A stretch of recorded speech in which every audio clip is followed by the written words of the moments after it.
Compañeras, compañeros, muy buenas noches. Bienvenidas, bienvenidos a este diplomado que lleva como título Investigación y Emancipación Educativa. Este diplomado se va a desarrollar durante 12 sesiones, los días sábados. Y hoy, sábado 30 de noviembre del año 2024, estamos desarrollando la primera sesión y que el tema lo estará desarrollando el doctor Miguel Erasmo Saldívar Carrillo. Y el tema a desarrollar hoy es la ciencia y la dignidad de los hechos. A nombre del Centro de Investigación y Educación Liberadora, le damos la más cordial bienvenida y pues también la bienvenida cordial a Miguelito, el doctor Miguel Erasmo Saldívar Carrillo, que ya está con nosotros y le damos el uso de la voz. Bienvenido, Miguelito, adelante.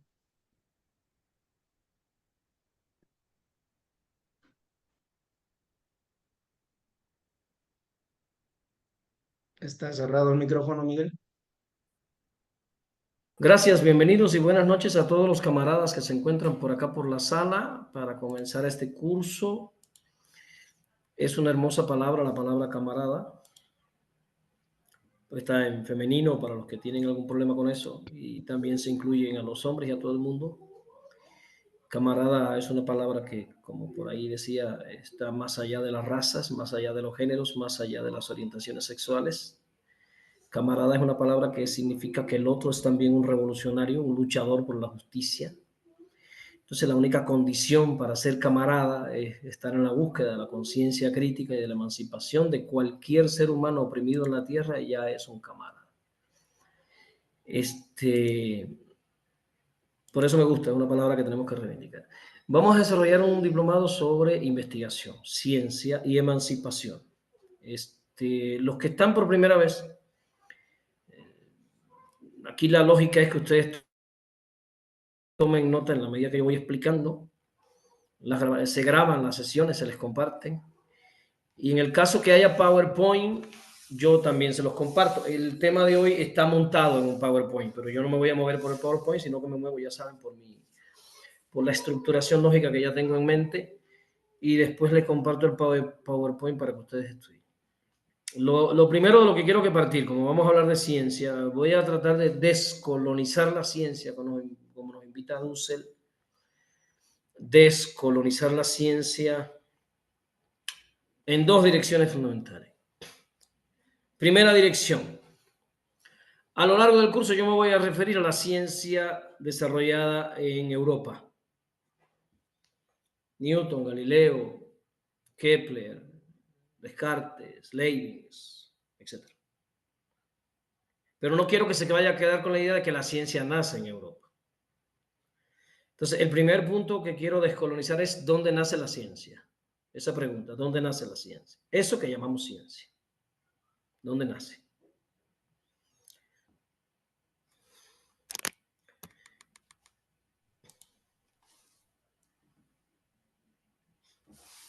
Pero hay una pregunta que es anterior a esa. ¿Dónde los hombres empiezan a investigar, a buscar la verdad del mundo, a encontrar la verdad de las cosas?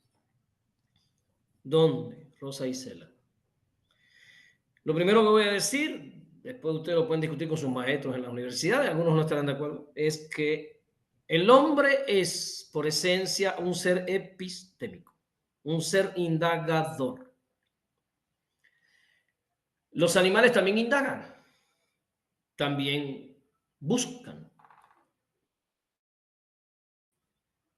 Porque todas las especies animales que existen, todas, sin excepción, necesitan obtener información del medio, procesar esa información y determinar qué es lo que para ellos es biológicamente significativo y qué no.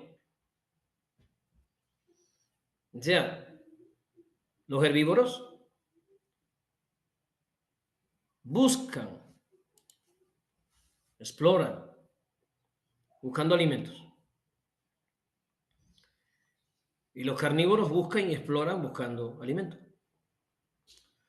Los herbívoros escuchan, otean el horizonte, buscando un depredador para huir si fuera necesario. Los depredadores buscan, escuchan, otean el horizonte buscando una presa para correr tras ella si fuera necesario. Un león no va a salir corriendo detrás de una roca, ¿verdad? Entonces, al menos tenemos que reconocer en una primera aproximación al tema que los leones instintivamente, a través del olfato, de la vista y del oído, diferencian una roca de una gacela. No persiguen las rocas, persiguen a la gacela, ¿verdad? Y eso ocurre con todos los animales. O sea, lo que quiero decir es que la dimensión epistémica del ser humano tiene un proto-origen en el mundo animal. Todos los animales necesitan información del medio y necesitan saber con certeza, a nivel instintivo, porque ellos no saben que saben como nosotros, pero a nivel instintivo y biológico, la biología necesita tener certeza de aquello que beneficia la vida y aquello que la agrede. Y, por ejemplo, un paramecio. Un paramecio. Todos coincidimos que el paramecio no tiene cerebro. Es un organismo unicelular, una sola célula. Y tú echas una gota de ácido en el medio en el que está el paramecio y él se aleja. Por tanto, el paramecio tiene biológicamente la capacidad de alejarse de aquello que afecta a su existencia. Y si capta una ameba, lanza sus pseudópodos, la envuelve y bueno, para alimentarse. Entonces todos ustedes están de acuerdo con que el paramecio necesita información del medio. ¿Verdad? Indira Villanueva. También el reino Plantae procesa información. Ya sabemos, por ejemplo, Olga Rosa, que las plantas de un bosque por debajo de la tierra, sus raíces se conectan, no están desconectadas. Y ya sabemos que cuando cortan una planta, el tronco, todas las demás plantas le empiezan a mandar a esa planta nutrientes, a ese tronco cortado. Y uno dice, ¿cómo es que ese tronco, tú, si no desarrolla fotosíntesis? ¿Cómo es que el tronco, tú no le dejas ni una hojita al pobre tronco? Y te vas y a los 3 meses viene, está lleno de ramas y hojas verdes y brotando el tronco de nuevo. Entonces, ¿pero cómo? Si él no pudo ejecutar la fotosíntesis, que es el proceso fundamental para él generar su alimento. Son seres. Y es que las plantas por debajo de las raíces se comunican.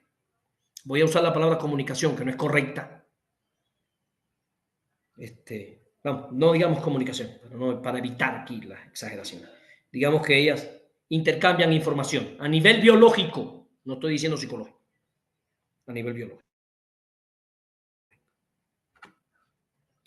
Entonces, Indira Villanueva Melchor, el Homo erectus en el proceso de evolución, nosotros somos homínidos, evolucionamos, hace alrededor de 6, 7 millones de años, el Tumay y el Ororensi bajaron en las selvas africanas de los árboles y empezaron la ruta de la hominización, de convertirnos en lo que somos. En ese proceso nosotros también tuvimos que aprender, descubrir. Y si ustedes quieren ponerle la palabra, se la pueden poner investigar. Después lo voy a discutir. Investigar. Vamos a empezar con una definición muy básica de lo que es investigar. ¿Sí? Investigar es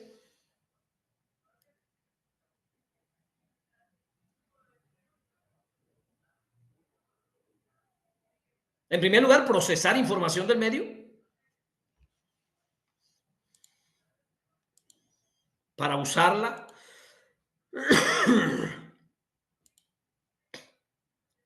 Rosa, Isela. Pero esa información que se procesa para que sea investigación real tiene que sistematizarse el procesamiento. O sea, la investigación implica sistematizar la observación. ¿Está claro? Sistematizar la observación, pero me quiero detener aquí porque hay gente que piensa, nos ponemos a discutir de ciencia en las universidades y yo me distancio de los intelectuales que empiezan a discutir de la relación objeto-sujeto y estas cosas. A ver, el hombre no reflexionó el mundo como un ser epistémico. El hombre se acerca al mundo no en función epistémica. Ay, Miguelito, no entiendo. Tranquilo, lo voy a explicar. El hombre no se acerca al mundo investigando. Nosotros nos acercamos al mundo para resolver problemas concretos, reales, prácticos. Nosotros nos acercamos a la praxis. En la praxis nosotros descubríamos las cosas sin saber que estábamos descubriendo cosas ni que estábamos haciendo ciencia. Éramos un homo habilis con un lenguaje muy básico, ¿sí? No estábamos en la academia científica del paleolítico, eso no existía. Pero el homo habilis tenía que resolver problemas reales, tenía que hacer un hacha de piedra, tenía que escoger la piedra adecuada para hacer el hacha, porque con cualquier piedra no se puede hacer un hacha. Tenía que empezar a golpear en cizallamiento la piedra para sacarle filo. Todo eso implicaba la acumulación de una habilidad práctica y de un conocimiento práctico. O sea, el hombre se acerca al conocimiento del mundo a través de la praxis, a través del trabajo, a través de la transformación del medio para satisfacer sus necesidades. Eso significa que nosotros empezamos a estudiar y a descubrir el medio sin saber que estábamos estudiando, sin saber que estábamos descubriendo, sin saber que estábamos acumulando saberes que después se iban a convertir en verdades, que después iban a tributar a una cultura. No sabíamos eso, pero lo estábamos haciendo. Por tanto, cuando alguien me pregunta, Miguelito, ¿dónde surgió la ciencia? Digo, donde quiera que hubo un homo habilis enfrentándose al medio para sobrevivir, para comer, para construir una casa, para elaborar los alimentos, ya se estaba sistematizando y consolidando un proceso de producción de conocimientos, un proceso de producción de sentido y un proceso de producción de cultura. Estoy tratando de dar argumentos. Porque decir que la ciencia comenzó con Kepler, Galileo, obviando el desarrollo de la cultura china, de la cultura de la náhuatl, nuestras pirámides, nuestras producciones culturales, las producciones culturales de China, de India, de Egipto, de Mesopotamia, me parece una cosa realmente bárbara. Como dice Dussel, es bárbaro creer que nosotros somos los bárbaros. Es bárbaro. Es bárbaro creer que el conocimiento eurocéntrico, filosófico eurocéntrico, epistémico eurocéntrico es la base de la ciencia. Eso es bárbaro. Porque el conocimiento de las matemáticas procedía ya de China, de Mesopotamia, de allá trajeron los griegos muchos de los saberes que hoy nos presentan como grandes descubrimientos de la filosofía eurocéntrica. Estoy diciendo cosas que dice Dussel.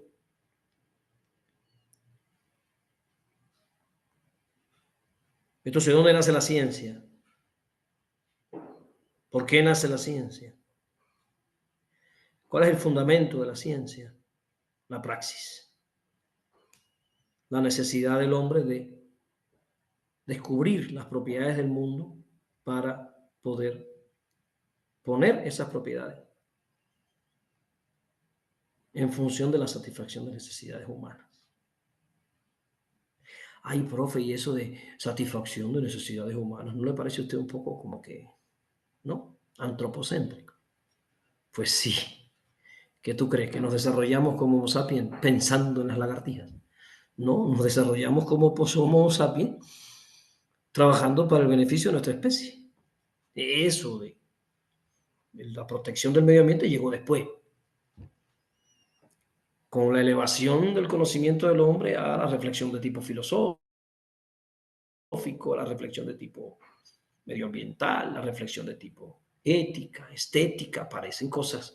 Pero inicialmente, en el proceso evolutivo, aquí no había nadie, aquí no había machismo, aquí no había racismo, aquí no había clasismo, aquí no había nada de eso. Aquí todo el mundo tenía la misma hambre y todos comían del mismo pedazo de cebra, de lo que fuera. No había ningún tipo de producción de esas que hoy nos confunden y nos llenan la cabeza de cosas que no sabemos. Porque tú le preguntas a la gente, ¿la verdad existe? Y lo primero que dice la gente es que no, que la verdad no existe. Que no existe una verdad que sea para todos. Y entonces uno se queda preguntando, qué frío, se me congela la sangre pensando cuando los Homo habilis hacían un hacha de piedra, no era buena para todos. Y no era un método de hacer un hacha de piedra bueno para todos, no había verdad para todos. ¿Dónde nos alienamos tanto que perdemos la noción de que somos seres que constantemente investigamos? Y el niño es un investigador,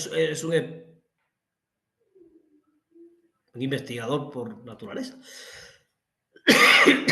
Suelta a un niño pequeño en una casa, verás que al rato anda con un desarmador desarmando esto y lo otro, porque ellos están viendo, buscando. Bueno, ¿cuál es el origen entonces de la ciencia? El origen del saber humano, déjanos decir ciencia todavía. El origen del saber humano está precisamente en la necesidad humana de aprender el medio para poder satisfacer sus necesidades. Ahora, ¿qué diferencia hay entre aprender el medio de un animal y aprender el medio del Homo sapiens sapiens? Que el animal aprende el medio. Fíjense, los leones aprenden el medio, y los perros y los gatos. Todos los animales aprenden el medio, o sea, son capaces de guardar información sobre el medio, rutas, lugares de alimentación, rutas de escape. Todo eso yo lo guardo. La diferencia fundamental entre ellos y nosotros es que ellos aprenden el medio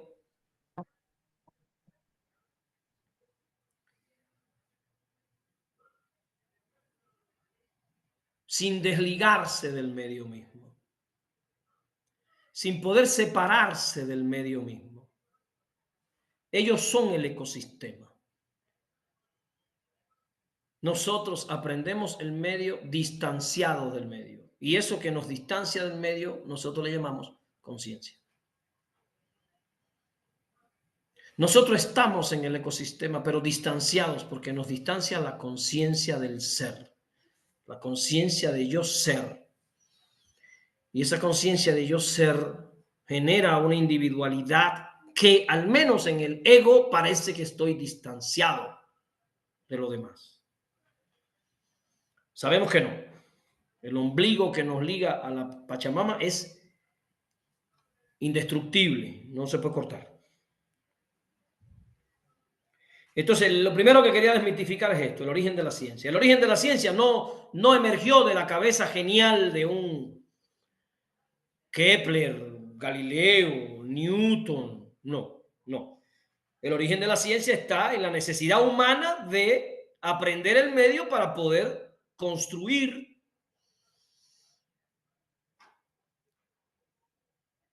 herramientas culturales,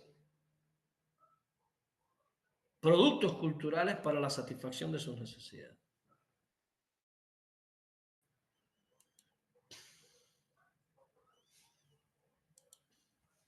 El segundo elemento que quiero desmitificar, ya desmitifiqué el primero, que la ciencia tiene raíces en la cultura humana.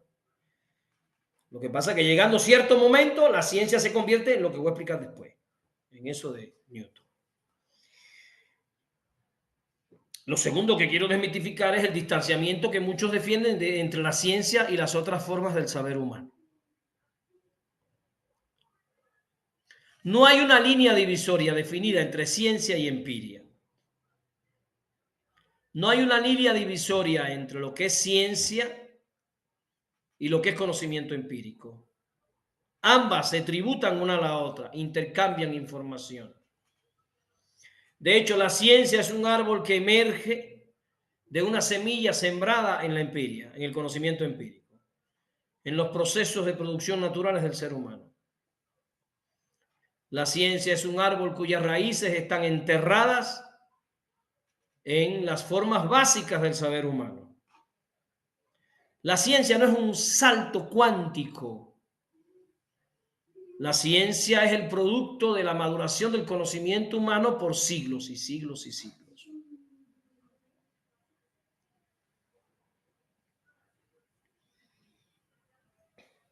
¿Me estoy explicando? ¿O está muy enredado lo que estoy diciendo? Dicho esto, me voy a ir directamente al tema. Esta fue la introducción y ya nos gastamos media hora.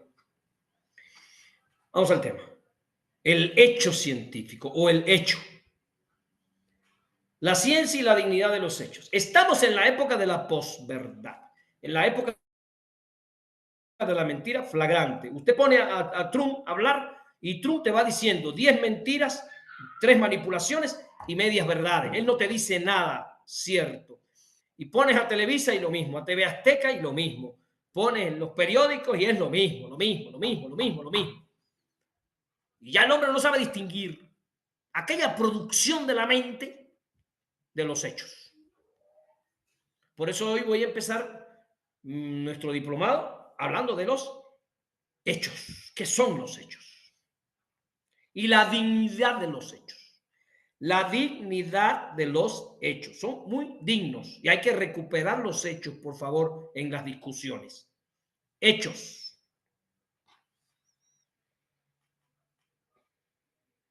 Porque terminamos discutiendo ideas sin hechos. Terminamos discutiendo opiniones y no hechos. Terminamos discutiendo ideología y no hechos. Por eso el tema hoy lo dirigí a los hechos. Voy a hacer un primer ejercicio. Ya lo he hecho con algunos. El que ya lo conozca me espera hasta el final. Los que son nuevos. A ver, imagínense. Ya estaba Tapén ahí diciendo que había fiesta aquí porque se escuchan los cañonazos, ¿verdad? Los cohetes y de San Bartolo Coyotepec. Bueno, imagínense que en vez de cohetes, ustedes escuchan que por ahí pasa una ambulancia y detrás pasa otra y detrás pasa otra. 3. Pregunto, ¿qué ocurrió? Escriban en el chat de aquí del eso. ¿Qué ocurrió? Escriban rápido para que no se vaya mi tiempo. Pregunté qué ocurrió.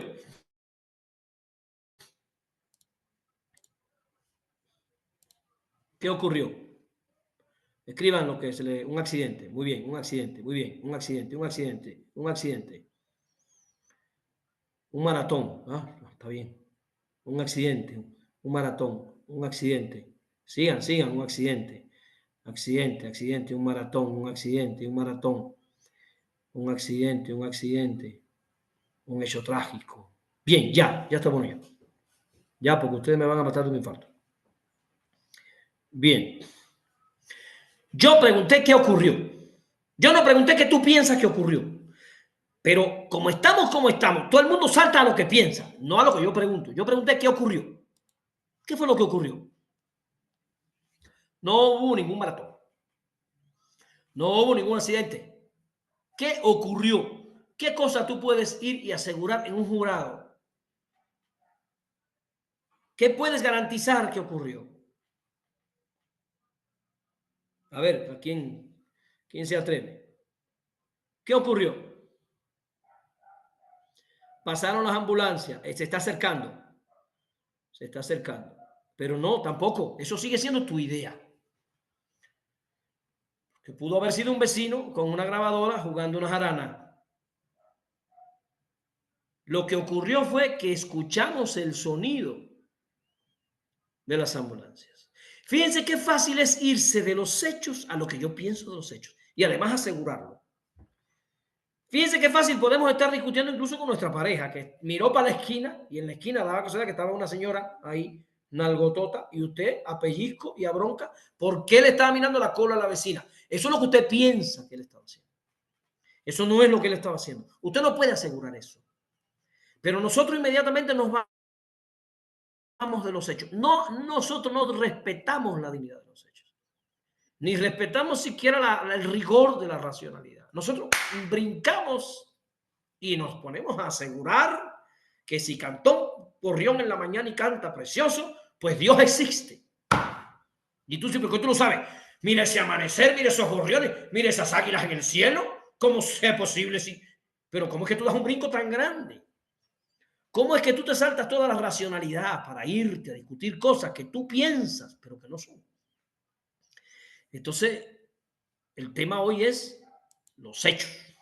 Lo primero, lo primero que voy a decir es, ¿a qué llamamos hecho? Aquí, en esta diplomado. ¿A qué llamamos hecho? Esto es un tema interesante porque les va a ahorrar a ustedes una pila de discusiones. ¿Sí? Cuando ustedes estén discutiendo con alguien y ustedes se den cuenta que no está apelando a los hechos, sino apelando a sus ideas, a su ideología, retírese.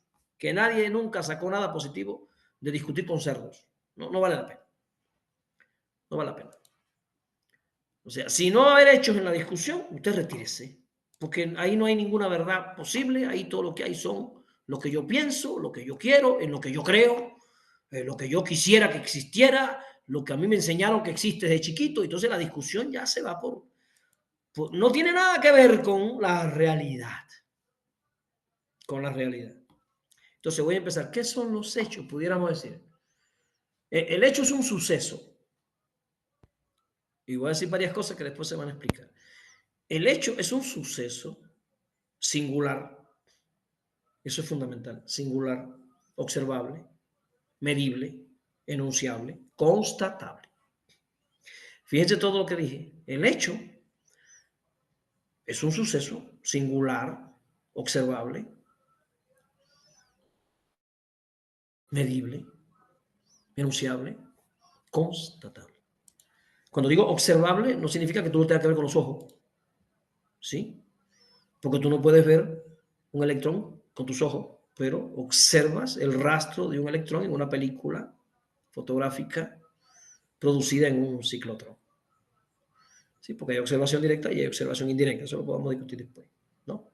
Pero el hecho científico tiene que ser, ¿qué? En singular. Segundo, ¿qué dije? Tiene que ser observable, medible, enunciable, constatable. Ejemplo de un hecho. Un eclipse de luna. El nacimiento de un niño. Llegué tarde a clases. La emisión de saliva de los perros de Pavlov, los que son psicólogos y han estudiado conductismo. ¿Por qué es importante esta distinción? Porque muchas veces consideramos como hechos ciertas cosas que son meras suposiciones. ¿Sí? Cuando una amiga tuya te dice, ay amiga, relájate, todos los hombres son iguales. Cuando ella dice todos los hombres son iguales, es un hecho. Eso es un hecho. Eso no es un hecho. Ella igual conoció 5 hombres y todos le salieron iguales porque los fue a buscar al rastro. Y en el rastro uno lo que se encuentra son cucarachas, ¿no? Y ya ella concluyó que todos son iguales. Y cuando un hombre dice todas las mujeres, eso no es un hecho, eso es un prejuicio. Oye, se juzga sin tener criterio para decir una barbaridad como esa. Vi un ovni, eso no es un hecho. Puede ser hasta una alucinación.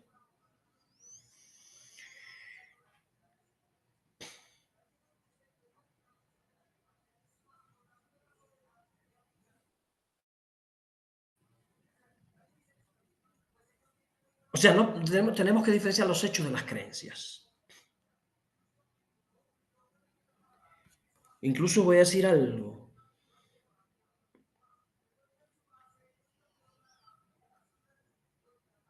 La Tierra gira alrededor del Sol.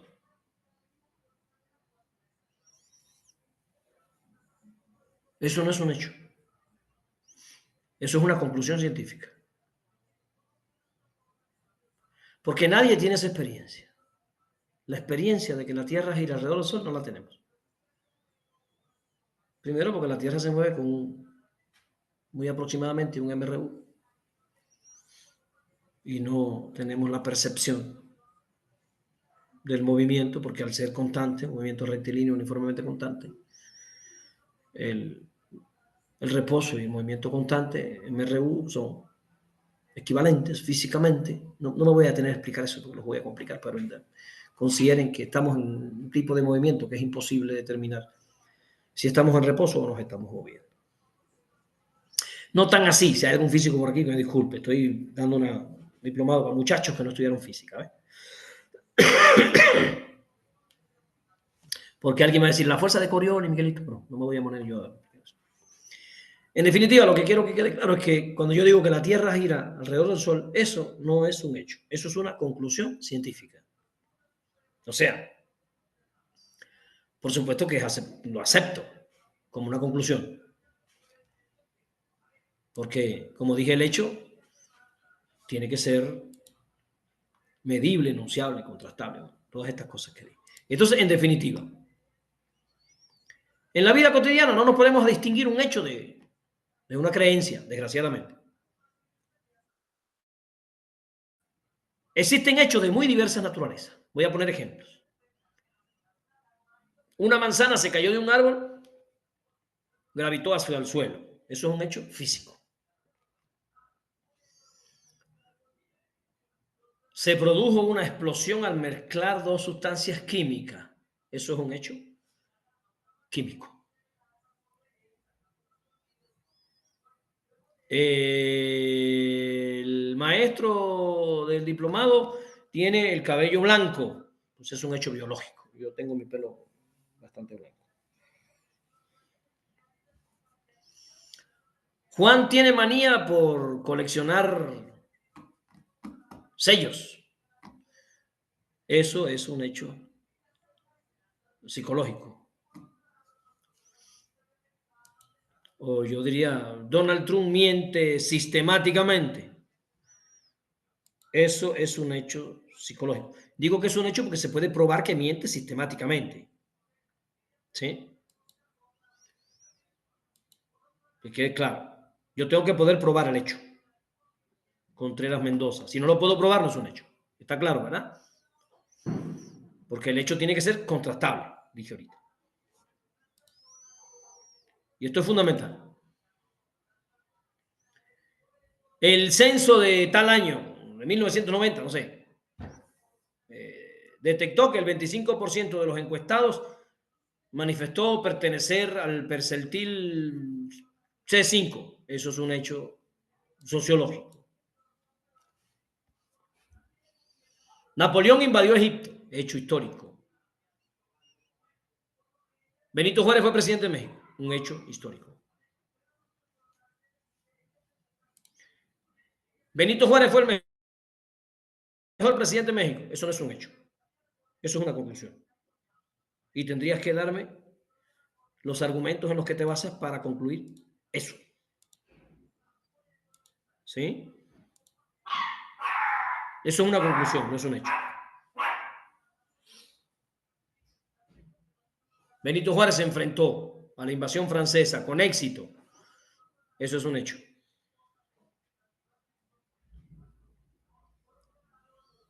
El gobierno de Porfirio Díaz fue beneficioso para los mexicanos. Eso no es un hecho.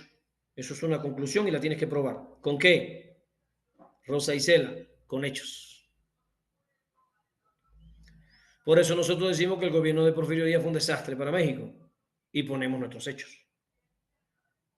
¿Sí? Tienes que tener hechos para probar.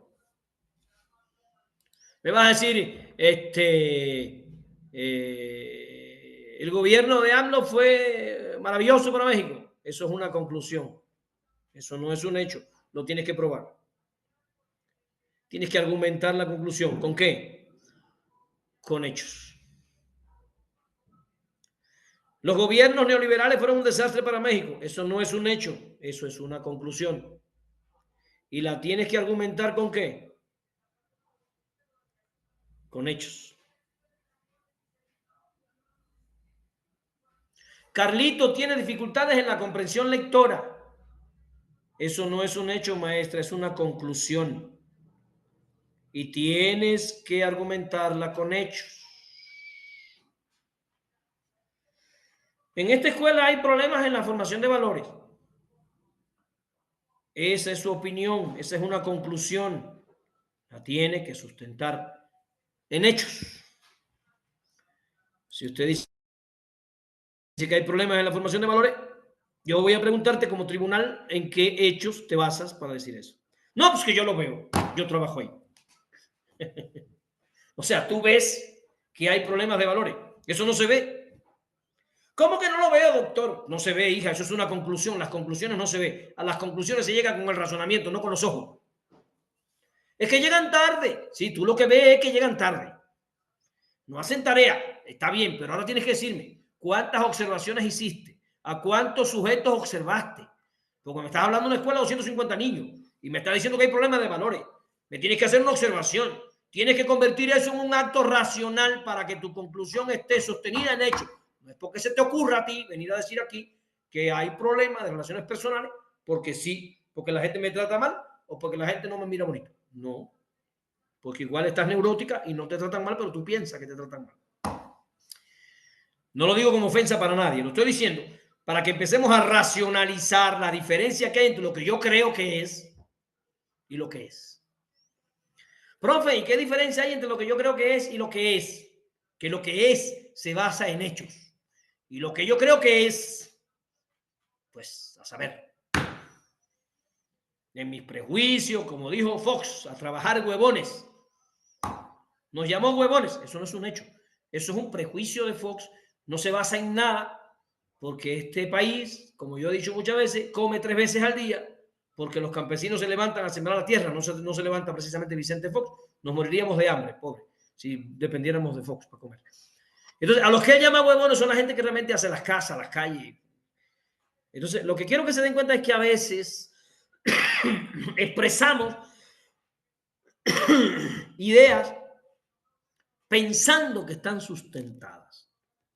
No están sustentadas. Muchas veces son ideas que emergen de prejuicios, de tabúes, de creencias, de errores de conocimiento, de inculturas, de cosas que yo creo que son y no son. Y eso está muy bien, no digo que no esté muy bien, eso está muy bien que sea así, ¿sí? Porque si todos razonáramos científicamente, la vida fuera muy aburrida, ¿no? También hace falta mucho de esto, ¿no? Pero cuando yo voy a la escuela a darle clase a los niños, yo tengo que saber que yo tengo que ir allí con un instrumento que es inalienable. Yo no puedo fallarle a ese instrumento en la escuela, que es la racionalidad. La escuela es una institución racional. No es una institución para estar discutiendo creencias, prejuicios. Es para racionalizar el mundo y acercarnos a eso que se llama verdad. Entonces, en definitiva, ¿qué es un hecho científico? Ahora voy a hablar de un hecho científico.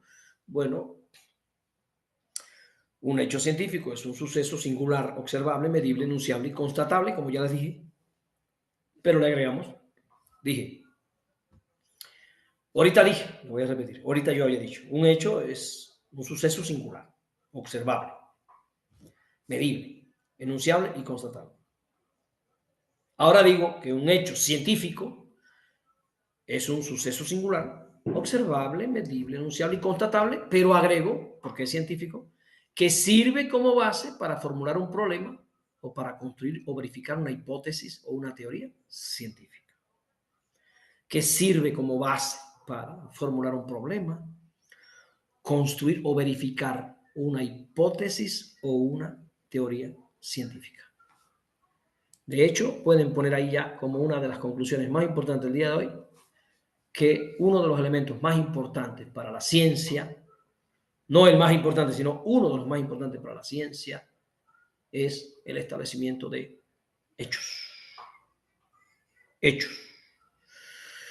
Imagínense que llegó el virus y empezaron a investigar cómo defendernos contra ese virus, que recuerdan que al principio fue tan letal, tanta gente muriendo,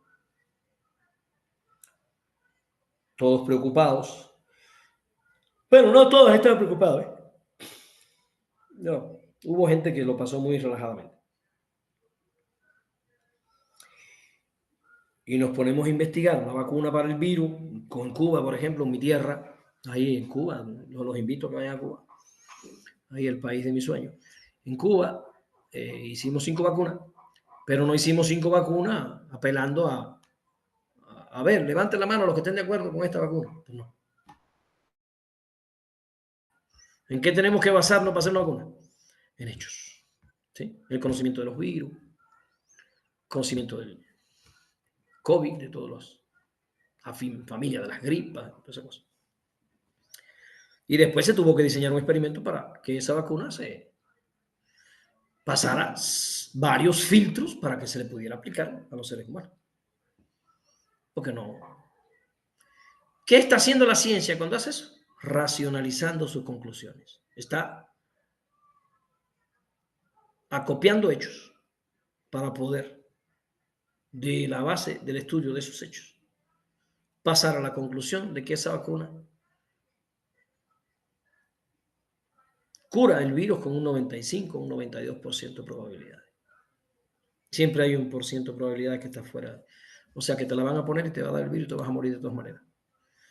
No, no todo. Entonces, hasta ahí quiero que se entienda que los hechos son fundamentales para la ciencia. ¿A qué se dedica la ciencia? A establecer hechos de toda naturaleza. La historia, hechos históricos. La biología, hechos biológicos. La química, hechos químicos. La física, hechos físicos. La sociología, hechos sociológicos. Y a estudiarlos, a sistematizarlos, a observarlos. Para, estudiando esos hechos, descubrir regularidades, leyes o tendencias. Digamos, en la ciencia de la naturaleza, regularidades y leyes. En las ciencias sociales, tendencias. No son leyes sociales, pero son tendencias. Hay una diferencia entre ley y tendencia. ¿Sí? La diferencia fundamental entre ley y tendencia es que la ley es una relación necesaria. Se va a dar necesariamente. O sea, necesariamente a nivel del mar, cuando hierves el agua, cuando calientas el agua, perdón, a 100 grados centígrados, ella hierve. Punto. A nivel del mar, no estoy diciendo ahí arriba en el Kilimanjaro, ahí hierve a otra temperatura porque varía la presión. Eso es una ley. Yo controlo ciertas variables y el resultado se va a dar inevitablemente, porque es una ley. Ahora, en el campo de las ciencias sociales, son regularidades, no leyes así, porque no se dan necesariamente. Por ejemplo, es una regularidad que familias violentas, alcohólicas, con maltrato hacia sus hijos, pues los niños tienden a tener dificultades y estas cosas. Pero es una regularidad porque te puedes encontrar una familia lo más terrible posible y que de ahí salga un muchacho muy bueno, inteligente, noble y un genio. ¿Sí? Igual como tendencia, familia de padres amorosos que cuidan a sus hijos, bla, bla, bla, bla, te sale un muchacho no bueno. Es como tendencia, porque igual tienes una familia excelente y te sale un delincuente. En las ciencias sociales hablamos de regularidades, no de leyes. ¿Por qué? Porque en las ciencias sociales hay excepciones, ¿verdad? Son tendencias. Pero en la ciencia de la naturaleza no. Porque al nivel del mar, cuando usted calienta el agua y llegue a 100 grados, va a hervir. No va a decir, no, exceptuando México, no. En México, al nivel del mar no hierve. No, tranquilo. En cualquier lugar del planeta, a nivel del mar, que usted hierve el agua a 100 grados, ella hierve. Se acabó. Eso es una ley. Entonces se le llama ley porque es una necesidad. Se da como una necesidad sin excepciones. ¿Me expliqué hasta aquí, verdad? No voy muy rápido. Entonces, por tanto, voy a decir otra característica de hecho. Hecho, para que anoten por ahí, hecho es el participio pasado del verbo hacer. Hecho, hecho, hecho, ya se hizo algo que ya ocurrió. Por eso digo, participio pasado del verbo hacer. Por tanto, el hecho no es algo que está ocurriendo o algo que va a ocurrir. El hecho es algo que ya pasó. A veces me dicen, Doc, una conferencia el lunes. Sí, el lunes ya yo pongo a la gente. ¿Está agendado? Doc, es un hecho. No es un hecho. Va a ser un hecho después que la dé. Ni siquiera es un hecho cuando lo estoy dando. O sea, si yo estoy dando la conferencia en tu zona, tú no puedes decir, el doctor dio una conferencia hoy en mi zona. Tú no, es hasta que yo la termine. Porque si me da un infarto a mitad de conferencia, no es que es después que yo termine, es que vas a poder decir, el doctor dio una conferencia en esta zona. Ocurrió un eclipse de sol pasado. ¿Ya? Los niños salieron bien en matemáticas. Pasado.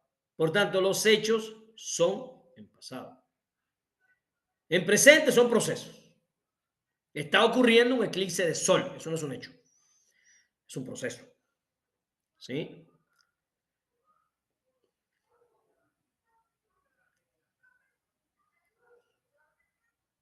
Estoy nadando en el río, eso no es un hecho. Nadé en el río, es el hecho.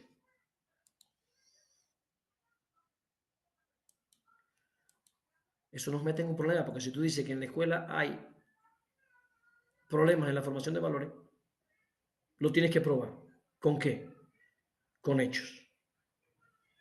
Y si no tienes hechos, no tienes observaciones, no has sistematizado las observaciones, tú no puedes sacar ninguna conclusión. La conclusión más aceptable sería, yo creo, a mí me da la percepción de que hay problemas de valor, pero ahí no, ahí soy yo, ¿no? Que soy, no sé, conservador, fifí, no sé. Estoy explicando esto porque luego se van a ir allá a un tribunal con una tesis, se enojan porque el tribunal le dice, pero es que eso no. Es que yo digo, pues sí, lo que tú dices, pero lo que tú dices no es lo que es. ¿Y cómo yo diferencio lo que digo de lo que es? Con los hechos. Es que yo pienso, a ver, compañera, a mí no me interesa lo que usted piensa, esto es una tesis. A mí me interesan los hechos. No, pero que a mí me parece, a mí su parecer no me interesa. Me parece muy bien que a usted le parezca, pero esto es un tribunal, me interesan los hechos. Dígame qué problema usted encontró, qué estrategia usted diseñó. Dígame si la aplicó y qué resultado dio. Se acabó la investigación. Yo encontré este problema, diseñé esta estrategia, apliqué la estrategia y me dio este resultado. Se acabó. Igual usted le puede decir al tribunal. El tribunal te puede decir, a mí no me parece bien lo que usted hizo. Bueno, pero es que yo hice la estrategia, la apliqué y los niños aprendieron a leer. Sí, pero a mí no me parece. Es que aquí yo no estoy para ver si a usted le parece o no. Los hechos son los hechos. Yo apliqué la estrategia y aprendieron. ¿A usted no le gusta? Bueno, pues lo siento mucho, pero aprendieron con la estrategia y me tienes que aprobar. Porque lo que no puede ser es que los hechos pesen menos que su opinión. Un tribunal serio no puede ponerse a discutir los hechos con un muchacho. Si el muchacho presenta los hechos y los hechos dicen, los hechos sostienen, de los hechos se concluye que lo que él hizo está bien, usted tiene que callarse la boca frente a eso, porque si no, usted no es un científico serio. ¿No? Porque hay tribunales que empiezan a decir, no, pero es que yo lo hubiera hecho de otro modo. Bueno, está bien, pues, a mí eso que me importa. Pues. ¿Eso a qué viene aquí? Que usted lo hubiera hecho de otro modo. Pues adelante, hágalo si quiere. Pero yo lo hice así y me dio resultado. No estoy diciendo que ustedes sean groseros así como yo ahora, ¿no? Que estoy explicando. Ustedes sean muy amables porque si no los van a reprobar. Pero lo que sí queda claro es que frente a los hechos no hay creencias, ni paradigmas, ni opiniones, ni prejuicios que valgan. Todo eso está por debajo. A ver, compañeros y compañeras, por favor. Ay, es que esta mujer no se acordó que hoy era mi cumpleaños, no me ama. La señora se levanta todos los días a las 6 de la mañana a hacerte el desayuno. Cuando llegas a la casa, la comida está hecha. Y te enoja porque no se acuerda de tu cumpleaños. ¿Que tú eres imbécil o qué?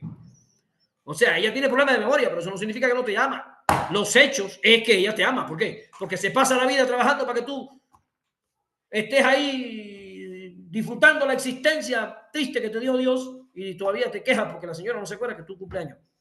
Porque a veces nosotros le damos más importancia a nuestras ideas, a nuestra creencia, a nuestros prejuicios, a las preconcepciones que nos hemos hecho, que a los hechos. Lo mismo le digo a las compañeras, ¿no? Es que este hombre no se acuerda de ningún detalle. No me ama. A ver, señora, lo que tiene es mala memoria. Vamos a los hechos. ¿Sí? ¿Qué hace él? Por eso estoy diciendo, tenemos que aprender a defender la dignidad de los hechos en todas partes en las que estemos.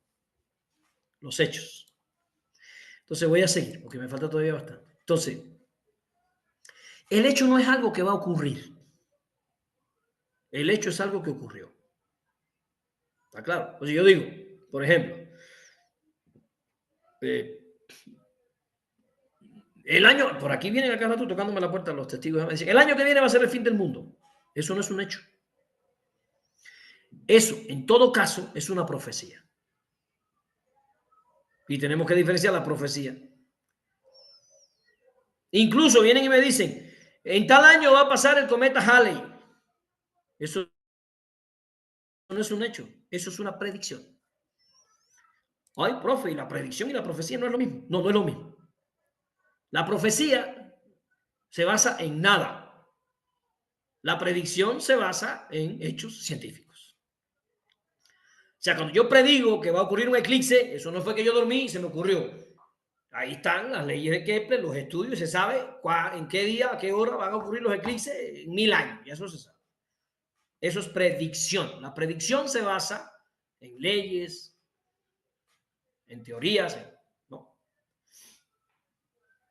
Y no puedo confundir yo la predicción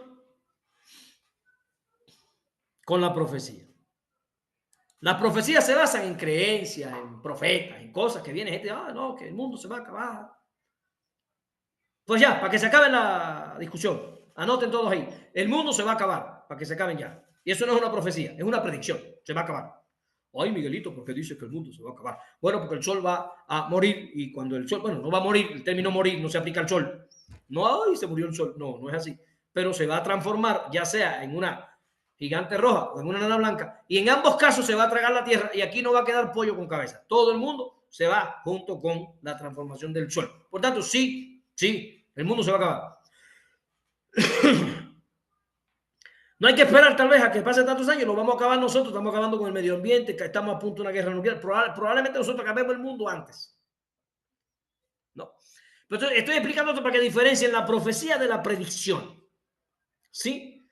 La predicción se basa en ¿qué? En un conocimiento verídico, verificable, constatable. La profecía se basa en creencias. Profe, entonces es malo que la gente tenga creencias. No, eso no es malo. Yo lo voy a explicar después. Eso no es malo. La gente tiene derecho a tener creencias y algunas creencias son hasta bonitas y hermosas y se disfrutan y son algunas son hasta ricas. Fíjense. Ay, profe, creencias ricas, no sé. Bueno, el Día de Muertos en Oaxaca, eso de chocolate y el pan es riquísimo. Es una creencia.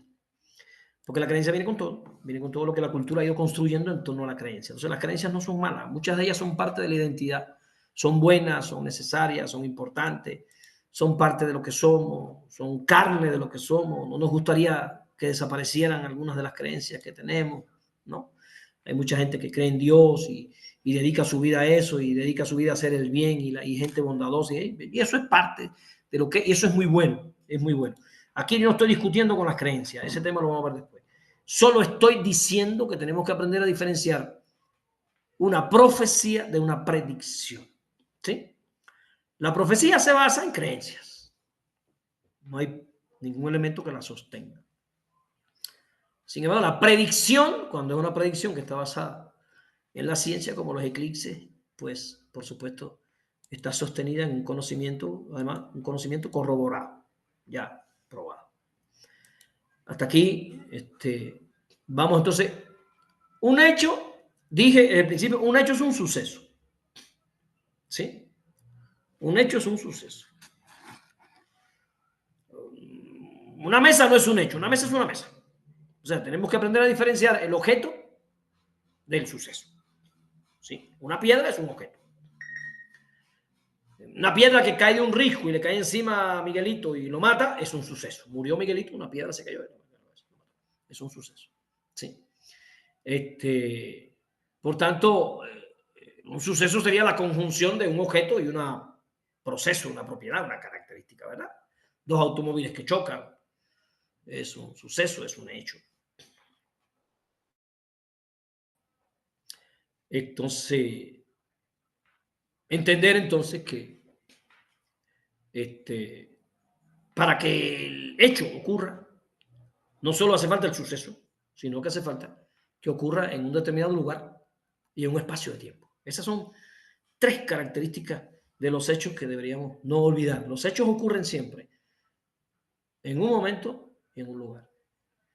Y eso es fundamental que lo entiendan porque cuando vayamos a la ciencia, usted tiene que aplicar la observación en un momento y en un lugar. No es lo mismo observar el comportamiento de los niños a las 9 de la mañana que a las 2 de la tarde. Ay, profe, ¿por qué no? Son los mismos niños. Sí, pero a las 2 de la tarde hace mucho calor y están cansados. Y a las 9 de la mañana no hace calor y están acabados de llegar. Y son seres humanos. Por eso los pedagogos discutimos. Necesitamos, cuando tú nos hables de observación, nos digas cuándo, cómo, en qué condiciones lo hiciste. ¿Sí? Porque no es lo mismo observar a alguien a las 2 de la tarde, al sol, sin un árbol, ver cómo se comporta, que observar a alguien a las 9 de la mañana en una sombrita y tomando jugo naranja. Pues no es lo mismo, por supuesto. ¿Por qué? Porque los seres humanos, pues tenemos unas condiciones internas que determinan en mucho nuestro comportamiento. Cómo nos sentimos, cómo estamos. ¿No? A diferencia de las ciencias de la naturaleza, donde las cosas no tienen voluntad, no tienen conciencia, no tienen animismo, en las ciencias del ser humano se estudian personas que tienen voluntad, tienen animismo, tienen creencias, tienen ideología. Entonces, para ser riguroso, tenemos que establecer que ese hecho que queremos ubicar para sostener una conclusión científica, tenemos que decir cuándo ocurrió, en qué momento ocurrió. ¿Ya? Y si quieren un ejemplo más drástico de lo importante que es esto, podemos poner como ejemplo que una señora asesinó con un tubo de metal, le pegó en la cabeza a un hombre hasta que le sacó los sesos y quedaron los sesos pegados por la pared. Tú dices, ay, terrible mujer, ¿no? Qué bárbaro, ¿no? Pero yo no te dije que eso ella lo hizo después que ella descubrió que ese hombre había violado y asesinado a su hija de 5 años. Con lo cual entonces todo cambia, ¿no? Por eso quiero que te des cuenta que no es solo el hecho, sino que tienes que ver todo lo que está rodeando a ese hecho. El momento, el tiempo, las condiciones. Nosotros tenemos que saber que los hechos descontextualizados apuntan en cualquier dirección. Por eso es importante cuando tomemos un hecho, asumir el contexto, el momento histórico, las condiciones en las que ese hecho ocurre. Porque muchas veces el contexto, las condiciones, pueden ser científicamente más explicativas que el hecho mismo. Entonces, es claro que el hecho es en singular, como yo dije, por tanto, el hecho pues, es susceptible de que yo lo ubique en un lugar, un espacio de tiempo determinado, un espacio-tiempo temporal determinado. Podemos poder decir del hecho que ocurrió en este lugar, en este momento, ¿no? O sea, los hechos en sí mismos ya aportan una dignidad importante. Pero en definitiva, los hechos también se configuran en una realidad, en un lugar. Y esa realidad y ese lugar tienen mucho que ver con lo que ocurre. En definitiva, hasta aquí hemos visto algunos aspectos del hecho, el hecho y el hecho científico. Entonces, considerar el hecho como singular implica también que yo lo aíslo, lo recorto del contexto en el que está. Lo separo de ese contexto. O sea, cada hecho tiene la pretensión de ser un microcosmo de verdad. Cada hecho porta una dignidad. Ahora, como decía el camarada Vladimir Ilich Lenin, los hechos aislados son juguetes en manos de cualquiera que los quiera interpretar como quiera. Por eso, más que de hechos, nosotros tenemos que hablar de conjunto de hechos relacionados entre sí. Voy a tratar de explicar esto desde el punto de vista de la ciencia, lo que vean la diferencia. Yo, supuestamente, soy director de una escuela y Karina me llega tarde, ¿no? El lunes llega tarde, el miércoles llega tarde, Karina, y el jueves llega tarde. Y yo el otro lunes doy una reunión sindical y yo me paro y digo, no, es que la compañera Karina es muy impuntual. Ahí yo estoy hablando a nivel de prejuicio. Es un director prejuicioso, superficial. ¿Por qué? Porque yo tengo 3 hechos. Karina llegó tarde 3 veces, pero son 3 hechos aislados. Yo no he visto cuál es la conexión entre esos hechos. Porque si yo el lunes, cuando Karina llega tarde, le hablo, oye maestra, el martes que vino, ¿qué pasó? Ayer la extrañamos mucho porque no vino y quisiera saber si tiene algún problema, necesita que te apoyemos en algo porque hace mucha falta cada vez que uno viene. En vez de decirle que llega tarde, le entro por ahí para saber, ¿no? Me dice, no, fíjese que tengo mi niño que le acaban de detectar una enfermedad y estoy en eso. Ya tengo una relación entre los 3 hechos. tiene un niño enfermo o un padre enfermo, ¿no? Ya eso me permite como investigador social decir, no, ella no es una persona impuntual, ella tal vez es una madre muy ocupada y tengo que seguir indagando porque tal vez es madre soltera o tal vez el padre no tiene un trabajo que no le permite ayudarla, no está con su familia, está sola. O sea, tengo que empezar a buscar los elementos que me permitan relacionar los tres hechos, las tres llegadas tarde. Estoy poniendo este ejemplo para que ustedes entiendan, muchas veces sacamos conclusiones de los muchachos incorrectamente y decimos este alumno es un irresponsable porque tenemos varias manifestaciones aisladas, ¿no?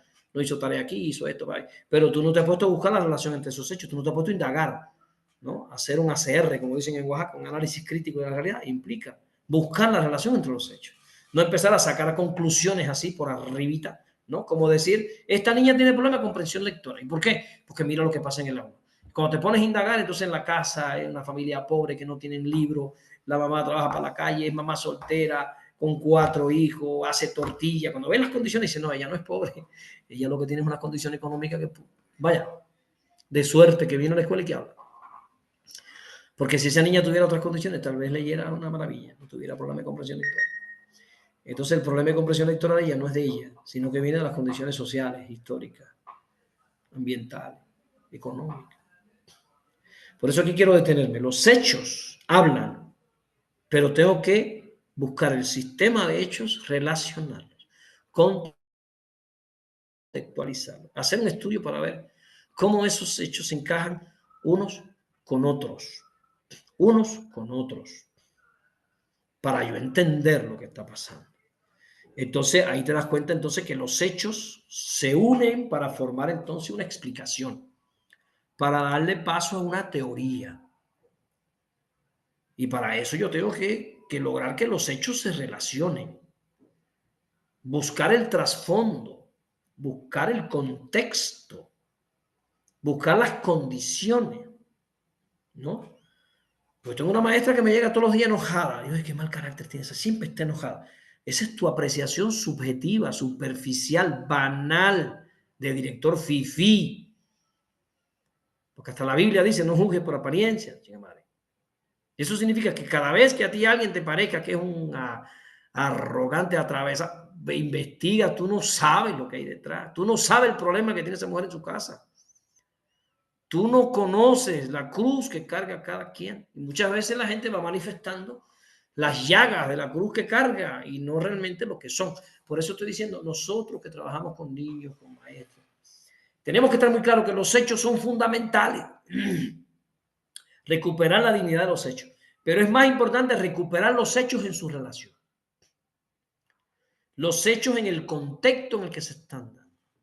En las condiciones en las que esos hechos se están manifestando. Entonces, y entender también que el hecho es un pedazo del contexto en el cual se expresa la unidad entre lo singular, lo particular y lo universal. Porque hay gente que dice, no, es que si sacas el hecho, ya el hecho no dice nada. El hecho siempre dice. Porque, por ejemplo, cuando Karina llega tarde, ese hecho a mí me dice, pero no me dice que es impuntual. Esa fue la conclusión que sí quiso sacar el director. Cuando ella llega tarde, el hecho me está anunciando algo que está pasando. ¿Sí o no? Y yo tengo que ir a preguntar, maestra, ¿necesitas algo? ¿Por qué? Porque entonces no, que tengo un problema grave, mi suegra se cayó, se partió la cadera, no tengo quien la cuide. Entonces, pero si no hubiera sido por el hecho, no te hubieras dado enterado de eso. O sea, des en cuenta que el hecho está siempre ligado y que el hecho trae ya información que yo tengo que ser capaz de, ¿no? O sea, el hecho es importante porque el hecho anuncia. El hecho prevé. Yo tengo un niño. A ver, Pedrito, ¿cuál es tu opinión? Ay, maestra, a mí no me molesta. Yo no quiero dar mi opinión. Ese niño no te está faltando respeto. Ese niño está manifestando algo. Ahí hay un hecho. El niño explotó como granada cuando le hablaste. Le hablaste con respeto y con ternura y te respondió como un erizo. Eso a un maestro tiene que decir, aquí hay algo, aquí hay un problema, este niño tiene un problema. Pero si yo soy un maestro fifí superficial, pinche chamaco, respetuoso para la dirección. Ahí, Apretarle más la tuerca a un niño que quién sabe cómo la trae apretada. Porque cuando alguien reacciona de ese modo frente a la bondad y la amabilidad, ¿qué significa, camaradas? Hay un hecho. El hecho fue que él reaccionó inadecuadamente. Pero el hecho por sí solo me da información, pero se presta a la mala interpretación. Por eso estoy diciendo la dignidad de los hechos y también la necesidad de indagar más allá del hecho. Buscar varios hechos en su relación, contextualizarlos, relacionarlos, profundizar. Y además anoten ahí, cuando ya yo estoy haciendo eso, ya estoy haciendo ciencia, ya estoy investigando. Entiendan que el hecho porta parte de lo que es, pero no es todo lo que es. En otras palabras, esto lo voy a trabajar en otro tema, pero en otras palabras, el hecho viene aparentando. Necesito saltarme la apariencia para llegar a la esencia. Es como ese hombre que te mira con ojitos de gato acaramelado y te regala una flor y un poema. El hecho es que te está regalando eso, viene todo acaramelado. Pero tú tienes que saber que el hecho por sí solo no, porque si caes en sus fauces va y lo único que quiere es una encamada y irse, ¿no?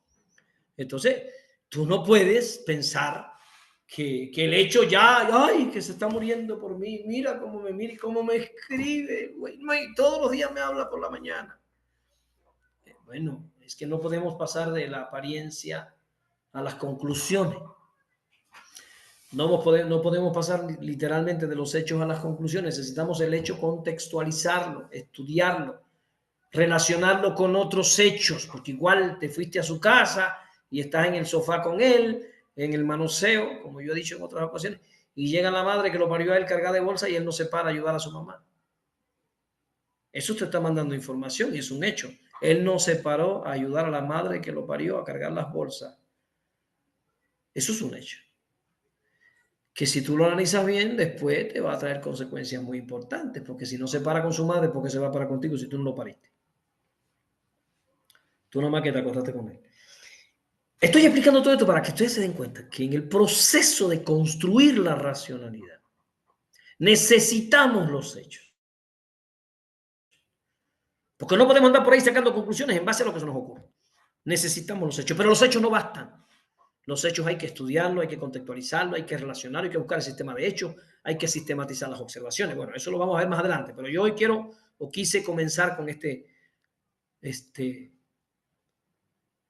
aspecto de los hechos. De los hechos ya voy pasando a mis conclusiones. Primero, son observables.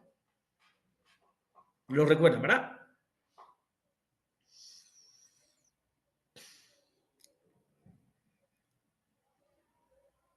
Observables. Por ahí había una frase en física que decía, los agujeros negros son el paraíso de los teóricos, pero el infierno de los observadores. Porque no habíamos visto ninguno. Ya los vimos, ya tenemos las imágenes, las fotos, ya. Mientras no son observables, igual que la teoría de los neutrinos, hasta que no los observamos, que hay una maravilla para los teóricos. Explicaba una pila de cosas. Pero hasta que no los observamos, no dijimos, bueno, carajo, ya tenemos el ojo de la mula en la mano. Había que esperar. La teoría de la relatividad de Einstein, en 1905 y 1915. La teoría general de la relatividad y la teoría especial de la relatividad. Tuvieron que esperar a 1921 a que se hicieran unas observaciones de unos eclipses totales en Brasil para obtener pruebas directas de que la luz se curva al pasar cerca del Sol, lo que era una prueba contundente de la relatividad de Einstein, ¿no? Fíjense lo importante que son los hechos, ¿no? O sea, que sea, como yo acabo de decir, un hecho que sea observable, que se pueda observar el hecho. Pero por supuesto, como dije, esas observaciones hay que organizarlas, hay que sistematizarlas, ¿verdad? Segundo, el hecho tiene que ser medible. Por más grosera o cualitativa que sea la medición, tiene que ser medible, ¿no? Y profe, ¿y cómo yo voy a medir los valores si yo lo que estoy investigando los valores? Ya usted me está complicando, no, yo no estoy complicando nada. Si tú vas a estudiar la puntualidad, pues mide las veces que llega tarde o las veces que llega temprano. Es un tipo de medición, porque hay distintas escalas de medición, no todas son mediciones ordinales, ¿no? Pero sí tiene que ser medible, o sea, usted tiene que constatar la ocurrencia del hecho, la frecuencia de la ocurrencia del hecho, etcétera, para que ese hecho, pues, ¿no? Pues se pueda sostener. Eso es importante. Además, tiene que ser enunciable, ¿sí? El hecho es algo que ocurre, ¿sí? Y ese que ocurre se tiene que enunciar en, en una oración. Tiene que ser constatable, porque si los hechos se van a usar para construir el edificio teórico de la ciencia o para construir nuestras experiencias, esos hechos se tienen que constatar. ¿Y dónde se constatan? Se constatan, en el caso de la vida cotidiana, se constatan en la praxis, ¿no? Una cocinera que inventa una nueva receta, ¿cómo ella va a saber que la receta es buena? Cocinándola. La tiene que cocinar. Es en la praxis la que le dice a ella lo buena que está la receta. No es una discusión teórica, ¿sí? Y si es en la ciencia, bueno, en la observación científica, en la experimentación científica, donde constatamos que la vacuna contra el COVID era buena. Primero lo constatamos en los laboratorios, ¿no? Y después lo constatamos en la praxis, cuando empezamos a vacunar gente y empezó a bajar el montón de muertos aquellos terribles, ¿se acuerdan ustedes? Que eran miles por día, y eso empezó a bajar, a bajar, a bajar, hasta que ya no se habla más del problema, ¿no? Entonces, ¿dónde se constata? Bueno, eso ya lo he dicho muchas veces. Bueno, lo voy a decir, los que han estado en mis otros diplomados, ustedes tenganme paciencia, porque yo tengo que decir las cosas como si fuera la primera vez, porque aquí tenemos muchos compañeros que por primera vez están en nuestros diplomados. Entonces, es importante además que las observaciones se hagan por más de un observador, si es posible. Porque si es uno solo el que observa, no, pues, imagínate tú. Que se constate por más de un observador. Profe, y si lo observa mucha gente ya con eso. No, no, eso es necesario, pero no es suficiente. Porque si la observación la hace en un grupo de ingleses prejuiciosos, imagínate tú, ¿no? O la observación la hace en un grupo de fascistas, ¿no? Pues imagínate tú. No solo necesitamos que la observación sea replicable, que muchas personas puedan observar eso. O sea, que si dice Ericel Blas, no, hay problemas de formación de valores, y yo lo observo y nadie más lo observa, imagínate tú. Podemos decir que estás neurótico, que estás viendo fantasmas, ¿no? O sea, la observación tiene que ser posible que otros constaten, repliquen esa observación. Si yo estoy diciendo que hay un problema de comprensión lectora, pues no puedo ser yo, tienen que ser varios, ¿no? Por eso una investigación pedagógica, además de la observación que yo hago, vienen entrevistas. Y en esas entrevistas yo sumo a otros docentes que sostienen eso que yo observé, para que no sea yo solo. Porque si soy yo solo, tal carajo, eso no. Yo solo es una percepción muy subjetiva, muy mía. Entonces yo busco la objetivación de ese hecho, buscando otros instrumentos. Ahora, que sea mucha gente, como dije, es necesario, pero no es suficiente. Necesitamos también constatar o tener como elemento la validez, la pericia de esos observadores, la preparación de esos observadores, la neutralidad de esos observadores, la calificación, la idoneidad, el prestigio de esos observadores. Sí, el prestigio, no tengan pena. Porque muchas veces apelamos a los autores por el prestigio, no por una falacia. Después, cuando vemos la falacia, lo vamos a ver. Entonces, el prestigio del observador es la capacidad racional del observador. Porque si les pongo un ejemplo, miren, un campesino se puede pasar toda la vida observando hechos. El campesino todos los días ve salir el sol por el este, se oculta por el oeste. Para él, el sol le da vuelta a la tierra. Eso es lo que le dice a él, su experiencia. Si él no se cuestiona eso, si él no se pregunta eso, si él no problematiza sus observaciones, ni siquiera habrá iniciado el camino de la observación. Y con esto quiero que ustedes vayan ya anotando que es importante, que nuestras observaciones y esos hechos nosotros los problematicemos. O sea, construir problemas en base a los hechos que observo. Si argumento que mis estudiantes de medicina están desmotivados por la computación, debo encontrar o presentar hechos que prueben esa desmotivación. Si yo argumento que mis estudiantes tienen problemas con el desarrollo de la lectoescritura, debo constatar con hechos que prueben eso que yo estoy diciendo. Si yo afirmo que existen malas relaciones entre la familia y la escuela, yo debo recopilar la mayor cantidad de hechos probatorios de mi afirmación. Yo no puedo estar afirmando cosas sin los hechos. Entonces, los problemas de investigación, los problemas que vamos a investigar, los problemas que investiga la ciencia son problemas que están sustentados en hechos. No son problemas que salieron solo de la cabeza del investigador. Digamos que salieron de la cabeza del investigador cuando él se enfrentó a los hechos. Y esos hechos lo empujaron en una dirección o lo empujaron en otra dirección. Hoy en día, con esto cierro, es muy común escuchar discusiones con un fundamento esencialmente ideológicos, especialmente ideológicos, donde no se presentan hechos para discutir. Si yo voy a enfrentar una discusión con los priistas, yo no puedo decir es que el PRI ha sido una desgracia para este país. Eso es una conclusión, compañero. Yo necesito hechos.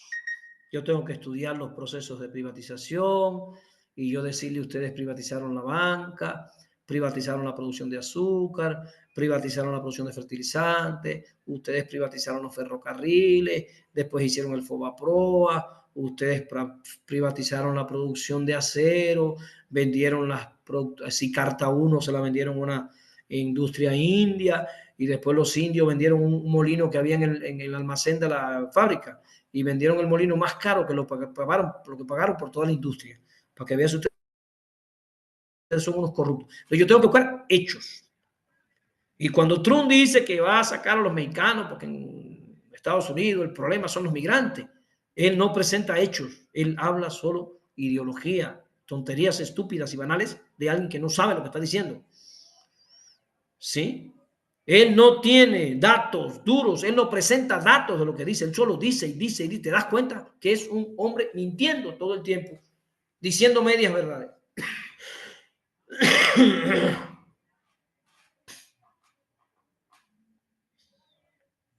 Y ya ustedes quiero que hoy se preparen como periodistas, ¿no? Para que si un día están en una conferencia de prensa de Trump, levanten la mano y digan, por favor, presidente, usted ha dicho que esto, pudiera presentar los hechos que prueban eso. ¿En qué hechos se basa? ¿Ya? Cuando alguien les diga, no, diga, a ver, usted puede presentar los hechos que sostienen eso que está diciendo. ¿En qué hechos usted se basa? Porque sin hechos estamos discutiendo creencias, prejuicios, percepciones personales, ideologías, tabúes. Los hechos objetivan nuestros procesos de búsqueda del conocimiento y de la verdad. Cuando hicimos un arco y una flecha nos basábamos en los hechos, en las características de los árboles. Cuando hicimos un hacha de piedra nos basamos en las características de las piedras. Cuando hicimos las primeras casas nos basamos en las características de los materiales. Siempre el hombre ha construido la cultura en base a conocimientos objetivos de la realidad. Así lo voy a decir sin miedo a que empiecen a gritar aquí. ¡Ay, dijo objetivos! ¡Qué barbaridad! Si todo es como quien lo perciba, porque por ahí anda la hermenéutica dándonos palos por todos lados. Parecería que todo es percepción, que todo es construido en la mente del hombre. No, eso es falso. Las vacas no son construidas en mi mente, las vacas están ahí. Muy bien, compañeras y compañeros, camaradas. Ya llevamos hora y media. hasta aquí lo que yo quería compartir con ustedes hoy. Este es el primer tema de un largo camino donde vamos a estar abordando los procesos de investigación en fusión emancipatoria.